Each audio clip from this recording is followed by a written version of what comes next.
Eto guys pag-usapan lang natin. Aba. Hindi lang pala itong dalawang yung sinabi ko na babaliktad na ha.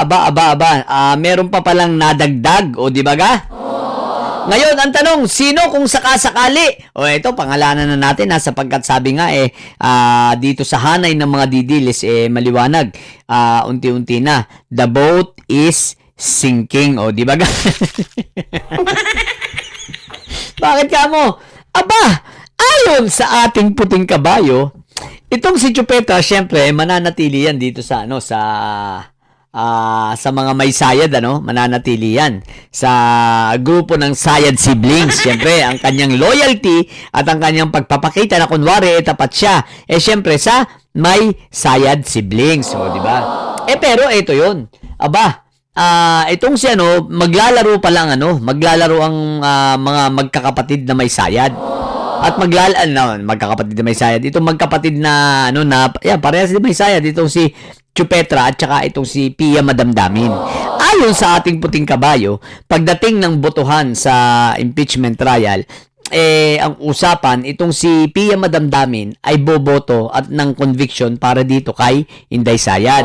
Bakit kamo? Para masabi na siya ay pro-impeachment, sapagkat yung kanyang kapatid na si Chupetra ay hindi magbabago at mananatili. Ngayon, ang purpose nila para mabiyak at mahati at masabi na hindi porke siya ay kawatano nakaboto siya na bagamat kitang-kita na ang ebidensya mananatili siya dito sa grupo ni Inday Sayad, di ba? So dito gusto nilang ipakita na kunwari itong si Pia Madamdamin ay anong tawag dito? Hindi matapat kundi talagang para sa katotohanan yon.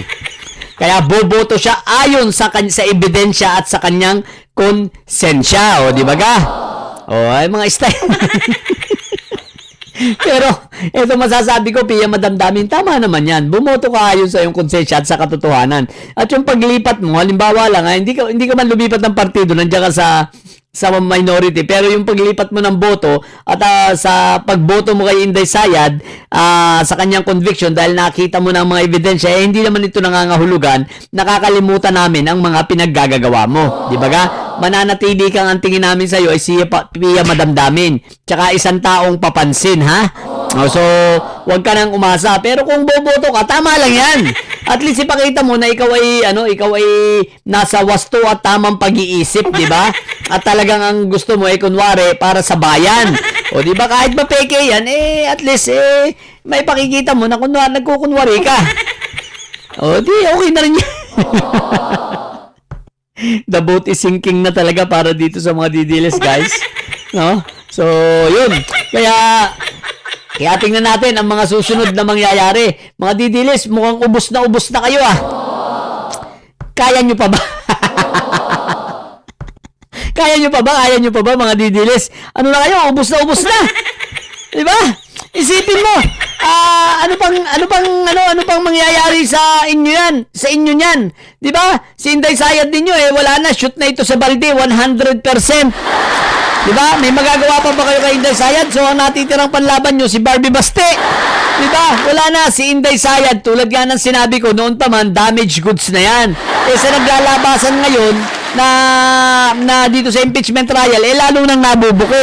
Kita mo naman, saan ka naman nakakita itong kakatapos lang na impeachment trial, di ba? Umamin si Ortonio na talagang lahat alam ni Inday Sayad ang nangyayari. Saan ka naman nakakita na humingi ng confidential funds kahit pa wala ang ibinigay lang nila ay plano, pero request lang pala, walang plano, attachment. At itong malupit, saan ka nakakita na pagka-receive ng confidential funds, for reimbursement na lang pala yun. Ibig sabihin, nauna na yung gastos. Hindi lang nauna ang gastos, nag-abono pa. Ang lupit, di ba? Kaya si Ortonio, napakabait pala nito. Isipin mo, nag-abono pa ng 150,000 habang ang sweldo niya ay 190,000. Nag-abono pa ng 150,000. What the Ang lupit talaga nila Inday Sayad. Pagkatapos, ang pinabili na lang daw ng mga upuan at mga gamot, itong mga confidential agents, itong kanilang mga nasa intelligence, no? Sila na lang daw ang bumili ng mga gamot at mga upuan. Kaya walang resibo. What the heck? O, di ba ga? O, sinong pinaglululoko yung mga inayupa kayo? Ang maluloko na lang ng mga ito ay ang mga didilis, palibasa, bobo. Pero kung hindi ka didilis, maluloko ka ba? Isipin mo, bibili lang upuan, walang resibo. Bibili lang mga urukan, walang resibo. Di ba ga? Bibili ng gamot, walang resibo. Saan ka naman nakakita ng ganun? So, very obvious na ito ay talagang pinagkakitaan. So, sabi nga ng ating puting kabayo, hindi lang yan ang pinagkakakitaan nila, pati pala itong pati itong, anong tawag rito? Calamity Fund. Binibira rin ng mga ito, talagang walang patawad, takaw sa pera.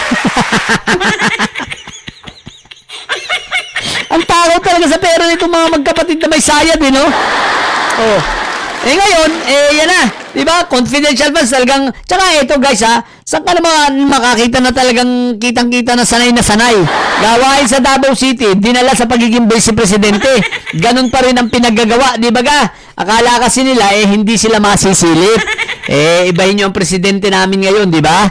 Oh, di ba? Hindi kayo kinukonsente, tsaka ang mga natin ngayon, nasa Congress at ang ibang mga senador, di ba? Iiyak nyo na lang yan. Kaya kayong mga didilis, huwag na kayong magsalita ng mga 2028 pa kayong nalalaman. Bakit? Anong meron sa 2028? Ano meron sa 2028? Bakit sinasabi nyo magkita na lang sa 2028? Kala nyo naman ko, may panlaban ba kayo sa 2028? Sino panlaban nyo sa 2028? Si Barbie Baste?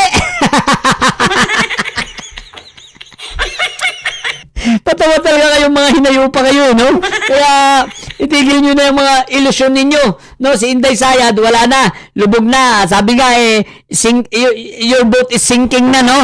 Talagang palubog na kayo ng palubog. Tapos, parang hindi kayo lulubog, yung nagtitimon may sayad. Anyway, balik tayo kay Pia Madamdamin Pia Madamdamin, kung yan ay totoo na yan ang gagawin mo, di good job sa'yo. Pero hindi nangangahulugan yun, nakalilimutan na namin ang mga pinaggagawa mo. Diba? At least kahit malit sa isang bagay na yan, meron kang nagawa na maayos at tama. Diba? Kung talagang ikaw ay boboto sa conviction nitong si Inday Sayad. Diba? Pero, madidimando ka pa rin.